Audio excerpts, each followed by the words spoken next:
Hi, that's Paul Neale from Penn Productions. Let's take a look around the robot rig and just to see how to use it. Have your modifier panel open.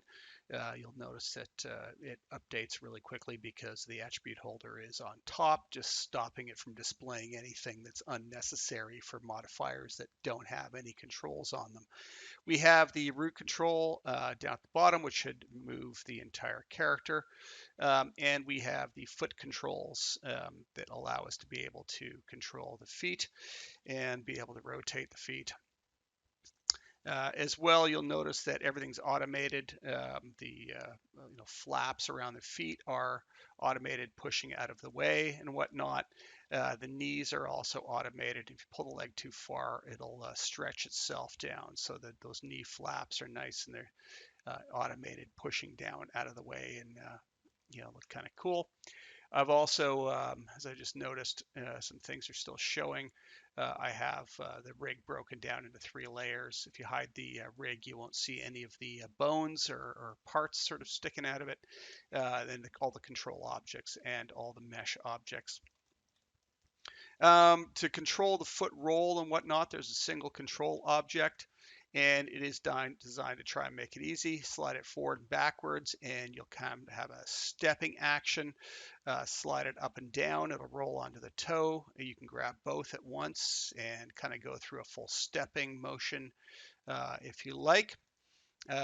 Pushing it side to side, it'll roll up onto the sides, and then rolling it around, it'll also then sort of roll at the same time and roll onto the toes and whatnot. Um, then rotating it, we have the toe up and down. We have it, rotate on the heel, and then we also have it rotate on the toe using the rotation control. So that can kind of be handy to get some action going in there, but it's all in one spot. Knee control is created by this target out front, and it has the ability to have a lock on either the foot or the hip. So by default, it's locked to the foot. So when the foot rotates, it's rotating the knee control as well. Turn that lock off, and now it'll stay locked on the hip, and it'll no longer have an effect on where the knee's pointed. So you can pick and choose where you want that within your animation. There's also a control up on the hip joint, which allows you to be able to rotate the control. Now it'll rotate the hip, and depending on the angles of it, it'll allow you to be able to rotate that around. But what's more useful is the fact that you can move it and move that joint around to wherever you like. So I've left the rotation unlocked, but it may not do an enormous amount depending on what you're trying to do. Hip joints in position and scale, so you can grab it and move it, and everything works accordingly. If you grab it and rotate it, same thing. Everything's functioning. So I guess you could call this like a spline IK spine without the spline IK spine because it's simply unnecessary. So the upper one, same thing, rotates and then position as well as the master waist control to be able to move the entire upper body. When you grab the chest control, the torso, there are multiple controls on here. We have thrusters that fire, and show. So these will glow up. There we go. I was taking my video card a bit of time because it's mighty slow. But those will glow up while when they come out. And if you have bloom on the viewport, they'll bloom. And it opens in multiple stages. So you can go part way and it just opens the jet, and then it starts to fire the jet for the second half. That also goes for the back as well for the jets. They can open and close. Um, and the top lights go up and down. These don't turn on any lights. They just open the light piece at the top. For some reason, my video card is just ground to a halt. I don't know why, but you can see it opening at the top. I'm just going to put it on high quality and get rid of the extra settings I have. but you can see the lights going on the top. And then there's this crazy spine ripple thing for some reason on the back that ripples this spine thing for just the fun of it. The arms have multiple controls, so there is sort of an extra joint here that you can move, you can rotate. We'll call it loosely a clavicle, I guess. Um, as it is. Now the arms are IKFK. If we scroll them down, we're now into IK mode, and we have a typical IK setup, with the hands or the arms, with the targets out behind. I should note everything is been reset. So if you use Alt right click transform to 0, it will reset your controls for you to get back to the starting points. So they'll reset.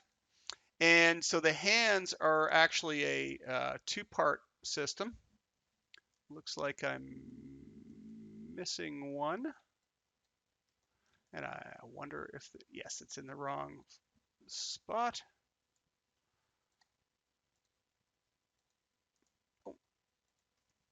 So the hands have two sets of controls. There are sort of an extra set of joints for some reason in the fingers. They seem to have this extra joint here, by the way. So that's what these are here. But you can animate the hands with a single control if you want, through a few different poses, just to make it real easy to kind of manipulate the hands and get them doing something interesting without having to work too hard on them if they're not important. It works in all the position values, so from side to side, up and down is splay, and then sort of a grab.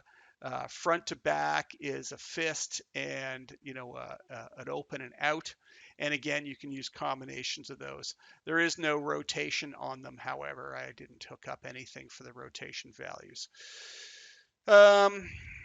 Move up to the head. The head is just a typical setup, with the ability to rotate, and it also stretches as well.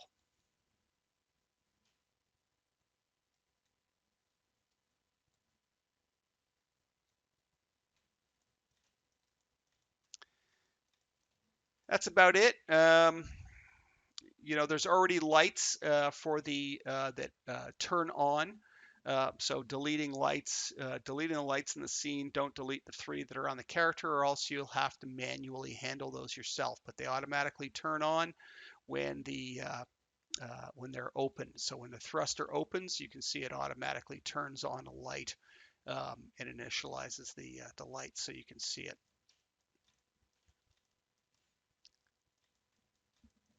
Rig looks pretty straightforward.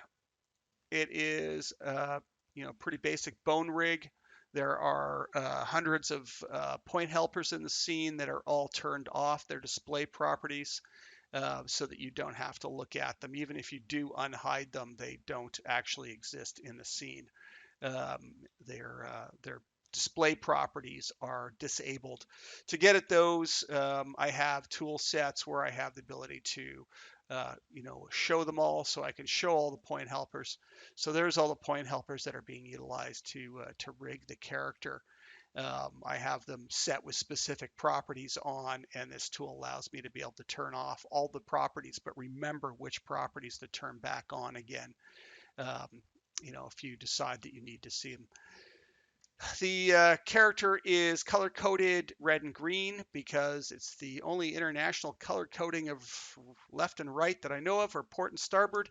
So that's the color I've been using for who knows how long, probably 30 years. People always ask me, why is it red and green? Well, there you go. That's why. I utilized to build this my custom sets of tools. I have hundreds of them, everywhere from just sort of these random helper tool sets to renaming tool sets that allows me to be able to rename things en masse based on classes of objects with a broken down 4-part naming convention. It names everything with L and R's and C for center. I also use a lot of controller tools that I've written to be able to manage and handle all the controllers on rigs, so that it is far easier for me to rig complex systems without having to go in and out of things like the motion panel or whatever to get it, values and everything. So it does a lot for me. I didn't use any of my custom rigging tools for this because it's got things like double joints, and the legs are this funky system where you can see there's actually you know, multiple leg joints going on. So there's an overdriver, sort of typical two-bone leg joint, but it's driving multiple joints to be able to drive everything. Um, and that's about it. Lots of custom tools, lots of custom ways of sort of for me to manage and work with things. Um, and again, the best thing to do then is to have your rig hidden and controls and the model visible.